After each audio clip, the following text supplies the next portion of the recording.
तो आज के इस वीडियो में मैं एक्सप्लेन करने वाला हूँ हाल ही में हॉटस्टार पे रिलीज हुई एक तमिल फैंटेसी एडवेंचर मूवी। इस फिल्म का नाम है गजाना। ये मूवी काफी इंटरेस्टिंग है, तो कहानी भी आपको बहुत पसंद आएगी। तो अगर आपको ये वीडियो पसंद आता है, वीडियो को लाइक कर दें, चैनल को भी सब्सक्राइब कर दें। तो मूवी की शुरुआत में हमें बताया जाता है कि दुनिया को गॉडजिला और ड्रैगन के बारे में हॉलीवुड वालों ने बहुत कुछ बताया और दिखाया भी है, लेकिन भारत में एक ऐसा जानवर है जिसे आज तक किसी ने नहीं दिखाया। इस जानवर का नाम है याली और इस जानवर के बारे में नाची नूर बुक में बताया गया है। इस मूवी में गजाना के बारे में बताया गया है, जो कि एक खजाना है जो नागमलाई जंगल में कहीं दफना दिया गया है और आज भी माना जाता है कि गजाना की हिफाजत याली कर रहा है। कोई भी अगर खजाने को निकालने की कोशिश करता है उसे याली मार डालता है। उसके बाद नागामलाई जंगल को हम देखते हैं। काली अपनी पत्नी मंगला को लेकर अपनी जान बचा के भाग रहा था। उसके पीछे कुछ लोग पड़े हुए थे उसे मारने के लिए। काली अपनी पत्नी को लेकर जंगल की तरफ भाग जाता है, लेकिन सामने एक बहुत बड़ा पेड़ गिरा रहता है। गांव वालों का मानना है कि उस गिरे हुए पेड़ के आगे कोई भी जाता है तो वो वापस लौट के नहीं आता, क्योंकि वहां याली रहता है। काली को इस बारे में नहीं पता था, इसलिए वो अपनी पत्नी को लेकर अपनी जान बचाकर उस पेड़ को पार करके चला जाता है। लेकिन जो लोग उसका पीछा कर रहे थे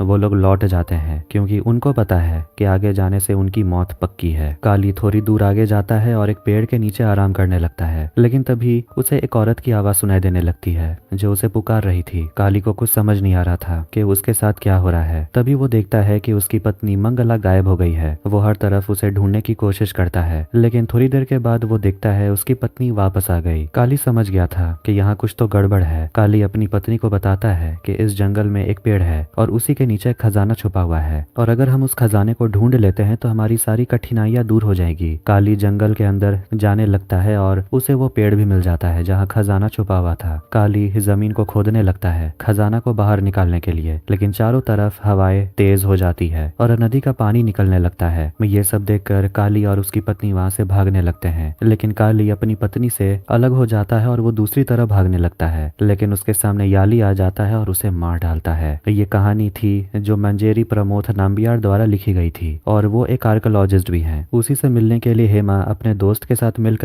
उसके घर जाती है। हेमा बताती है कि भारत के इतिहास में ऐसा बहुत कुछ है जिसे आज तक हम जानते भी नहीं। कुछ ऐसे इतिहास है जिसके बारे में हमें कभी बताया नहीं गया। उसी तरह मंजेरी ने नागमलाई जंगल में खजाने के बारे में अपने किताब में लिखा है जिसके बारे में किसी को भी नहीं पता, लेकिन मंजेरी बताता है कि उस किताब को पढ़ने के बाद बहुत सारे लोगों के मन में लालच आ जाता है खजाना ढूंढने के लिए, और जो भी उस जंगल में जाता है वो वापस लौट के नहीं आता। लेकिन हेमा बताती है कि 1971 में चंद्रमौली अपनी टीम के साथ उस जंगल में गए थे और वो वापस जिंदा लौट कर आए थे, लेकिन इस बारे में आपके पिताजी ने किताब में नहीं बताया। मंजेरी बताता है कि चंद्रमौली बहुत ही सख्त किस्म का इंसान था और वो जंगल के बारे में किसी को नहीं बताना चाहता। हेमा बोलती है कि नंदी वर्मन के बारे में वो जानना चाहती है जो उस जंगल में गए थे, लेकिन उसका नाम सुनते ही मंजेरी उन दोनों को वापस जाने को बोलता है। यहाँ पता चलता है कि मंजेरी ने नंदी वर्मन के ऊपर भी एक किताब लिखा है, पर उन्होंने अपने किताब को पब्लिश नहीं किया। मंजेरी ना चाहते हुए भी उन दोनों को नंदी वर्मन की पूरी कहानी बताने लगता है कि कैसे वो नागमलाई जंगल गया था, और फ्लैशबैक देखते हैं चंद्रमौली जो पहले ही अपनी टीम के साथ अपनी जान बचा के जंगल से वापस आ गया था। वो नहीं चाहता था कि कोई और उस जंगल में जाए, लेकिन वर्मन उसे 2 साल से परेशान करके रखा था। वर्मन के पास नागामलाई जंगल के नक्शे का टुकड़ा था और बाकी टुकड़ा चंद्रमौली के पास था जो वो नहीं देना चाहता। वर्मन बताता है कि जंगल के अंदर एक छोटा सा गांव है जहां अभी भी 5 सिर वाला सांप रहता है और उसके सिर में एक नागमणि है, जिसे पाने के लिए चंद्रमौली और उसकी टीम वहां पर गई थी, लेकिन सांप ने उन सभी को मार डाला। लेकिन चंद्रमौली वहां से बच निकला, लेकिन उसकी टीम में वर्मन के पिता भी थे जिसकी जान चली गई और वो अब उस नागमणि को लेने के लिए वहां जाना चाहता है। वर्मन चंद्रमौली को समझाता है कि अगर वो उसे बाकी का नक्शा दे देता है तो वो जंगल पहुंच जाएगा और मणि को ढूंढने की कोशिश करेगा। चंद्रमौली उसे जंगल के बाकी नक्शा निकाल कर दे देता है, लेकिन वो मणि कहाँ है वो उसे जाकर ढूंढना पड़ेगा। किशोर अपनी टीम के साथ नागमलाई जंगल के लिए निकल जाता है, लेकिन वर्मन अभी तक उसके साथ नहीं आया, इसीलिए वो सभी फैसला करते हैं कि वो लोग जंगल की तरफ जाएंगे। लेकिन जंगल का रास्ता पता नहीं रहने के कारण उन लोगों ने एक गाइड बुलवाया था जो उन्हें रास्ता दिखा सके। गाइड उन लोगों को लेकर जंगल की तरफ जाने लगता है, मगर वो सभी को सतर्क रहने को भी बोलता है, क्योंकि ये कोई आम जंगल नहीं है, यहाँ किसी के साथ कुछ भी हो सकता है। फिर वो सभी आगे बढ़ने लगते हैं और जंगल में 2 और लोग देखते हैं। एक का नाम है बंधु जो सोशल मीडिया पे वीडियोस बनाता है और वो जंगल का वीडियो बनाने आया था, और वहाँ पर उन्हें एक और आदमी दिखता है जिसका नाम मंकी कुमार है। वो इस जंगल में अपने बेटे को ढूंढने आया था क्योंकि उसका बेटा जंगल में लापता हो गया। मंकी कुमार अपने बेटे को को ढूंढने में उसकी मदद मांगता है। बंधु उसे अपने साथ लेकर जंगल में आगे बढ़ने लगता है। इधर गाइड नंदिता को बताता है कि नागामलाई जंगल में एक खजाना छुपा हुआ है और कोई भी अगर उस खजाने को निकालने की कोशिश करता है वो जिंदा नहीं बचता। गाइड बोलता है कि वो नागामलाई जंगल के सीमा तक गया था, लेकिन वहां जाने के बाद उसका पूरा शरीर कांपने लगा था, इसीलिए वो वापस लौट आया। सभी धीरे धीरे करके जंगल की ओर बढ़ते जा रहे थे, लेकिन किशोर गूगल मैप के मदद से दूसरे रास्ते की ओर जाने लगता है। उसका दोस्त बताता है गाइड को रास्ता मालूम है कि हमें कहाँ जाना है, लेकिन किशोर बोलता है कि मैप में दूसरा रास्ता दिखा रहा है तो हमें वहीं जाना चाहिए, इसीलिए वो वहां से जाने लगता है। उसकी बात सुनने के बाद सभी उसके पीछे पीछे जाने लगते हैं। थोड़ी दूर जाने के बाद किशोर बताता है कि गाइड को नागामलाई जाने का रास्ता पता है और वो लोग खजाना निकालने के बारे में सोच रहे थे, और अगर उन्हें खजाना मिल जाता है तो वो सारा खजाना आपस में बांट लेंगे। लेकिन नंदिता ऐसा करने से मना करती है क्योंकि अभी तक वर्मन उनके पास नहीं था और उनके पास जंगल का नक्शा भी तो नहीं है। लेकिन किशोर सभी को समझाता है कि गाइड यहाँ का रास्ता जानता है, अगर हमें खजाना मिल जाता है तो हम सब आपस में बांट लेंगे। सभी राजी हो जाते हैं और सभी अपना मोबाइल फोन बंद कर देते हैं ताकि वर्मन किसी को फोन न कर सके। उन लोगों की सारी बातें बंधु और मंकी सुन लेते हैं कि नागामलाई जंगल के अंदर एक खजाना छुपा हुआ है। इसके बाद सभी लोग धीरे धीरे आगे बढ़ते हैं। इधर हम वर्मन को देखते हैं जो कि अकेले जंगल के तरफ जा रहा था। वो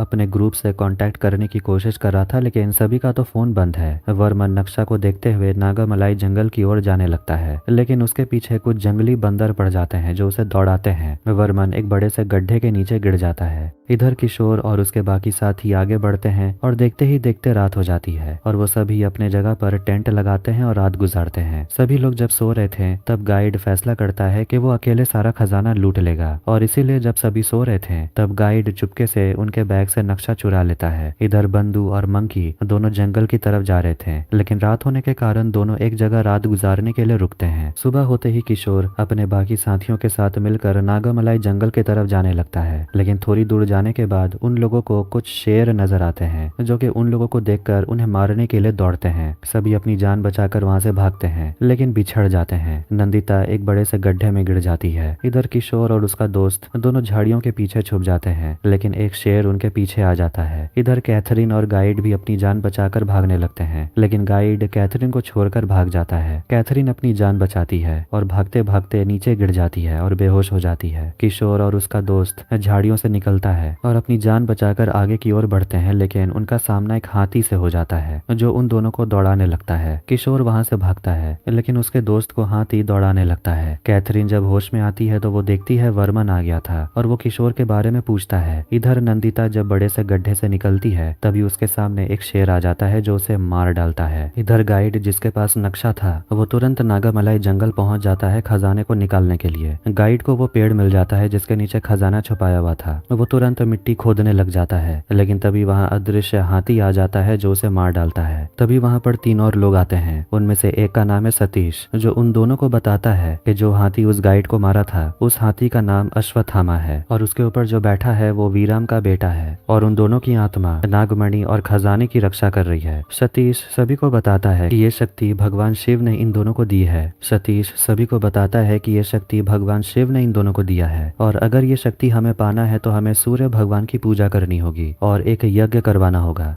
सतीश ये भी बताता है कि अगर हमें नागमणि और खजाने को लेना है तो ये वही कर सकता है जो इंसान के रूप में नाग बनकर जंगल में आता है, और वो जंगल में आ चुका है क्योंकि उसके आने के बाद हम सभी वापस से जिंदा हो गए हैं। इधर वर्मन किशोर और बाकी लोगों को ढूंढ लेता है और सभी से पूछता है कि जीपीएस ट्रैकर बंद क्यों है। किशोर झूठ बोलता है कि यहाँ पर सिग्नल नहीं मिल रहा। वर्मन समझ जाता है कि सभी झूठ बोल रहे हैं क्योंकि जीपीएस के लिए नेटवर्क की जरूरत नहीं होती। वर्मन सभी को बताता है कि नंदिता मर चुकी है और साथ में गाइड भी चुका है, और अगर फिर से उन लोगों ने वर्मन को धोखा देने की कोशिश की तो जंगल में कोई भी जिंदा नहीं रह पाएगा, इसलिए सभी को वर्मन की बात माननी पड़ेगी। फिर सभी आगे की ओर बढ़ते हैं। नक्शा देखते देखते वो लोग आगे बढ़ रहे थे। नक्शा में एक निशान बना हुआ था और जिस पेड़ में वो निशान बना रहेगा उसी के नीचे खजाना छुपा हुआ है। सभी उस निशान को ढूंढने की कोशिश करते हैं और आखिर में उन लोगों को निशान मिल जाता है। ये देखकर वर्मन खुश हो जाता है और तभी उसे चंद्रमौली का फोन आता है। उसे पूछता है कि तुम कहाँ तक पहुंचे। वर्मन बताता है कि उसे खजाने का पता मिल गया और उसे वो निशान भी मिल गया।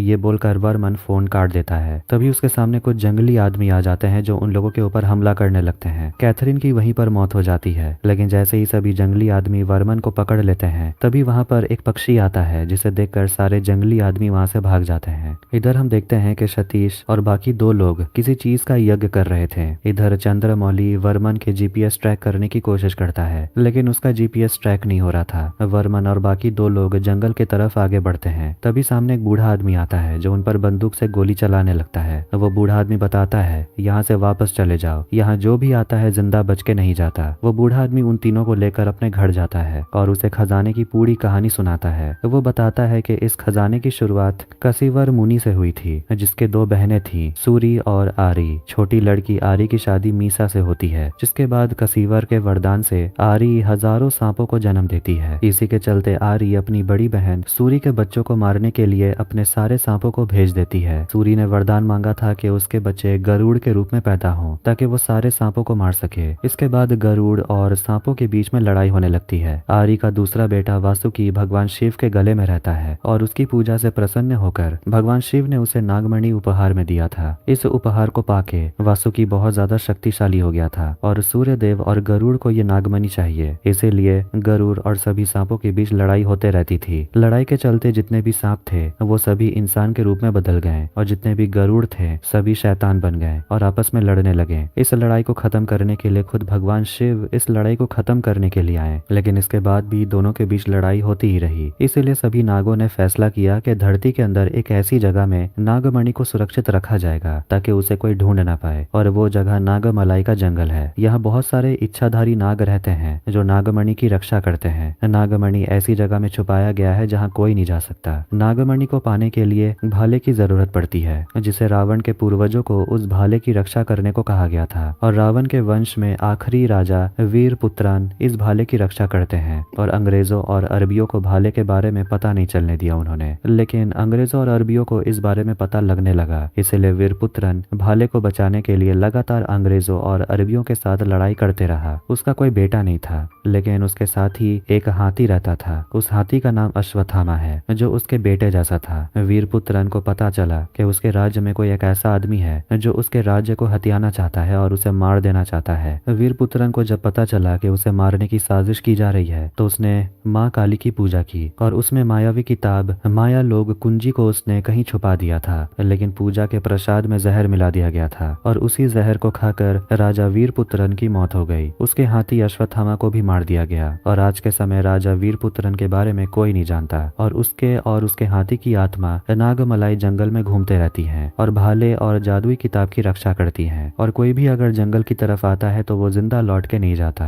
आज भी वीरपुत्रन और अश्वत्थामा की आत्मा किसी का भी रूप ले सकती है, क्योंकि वो दोनों भाले और जादुई किताब की रक्षा करते हैं। और जो कोई भी खजाना ढूंढने के लिए यहाँ पर आता है वो जिंदा नहीं लौटता, क्योंकि खजाना जिस पेड़ के नीचे छुपा है वो पेड़ इस धरती पर है ही नहीं। उस पेड़ को पाने के लिए भाले और जादुई किताब की जरूरत पड़ेगी, जो किसी को भी नहीं मिल पाएगा। वो बूढ़ा आदमी वर्मन और बाकी लोगों को यहाँ से जाने को बोलता है, क्योंकि यहाँ जो भी आता है वो मारा जाता है। वो बूढ़ा आदमी ये भी बताता है कि वो राजा वीरपुत्रन के वंश का है, इसलिए वो ये सब जानता है। लेकिन वर्मन बोलता है कि राजा वीरपुत्रन के वंश का एक ही राजा था जिसका नाम पूर्व कुलार था, और उसे पता है कि नागमणि कहाँ है और उसे कैसे निकाला जाए। तभी वर्मन उस बूढ़े आदमी को मार डालता है। वर्मन उसके घर की तलाशी लेने लगता है और वहाँ उसे नक्शा मिलता है जो वो अपने पास रख लेता है। सुबह होने के बाद मंकी कुमार अपने बेटे को ढूंढने की कोशिश कर रहा था और बंधु से मदद मांगने की कोशिश करता है। मंकी कुमार अपने बेटे के फोटो दिखाता है जो कि एक बंदर का फोटो था। बोलता है कि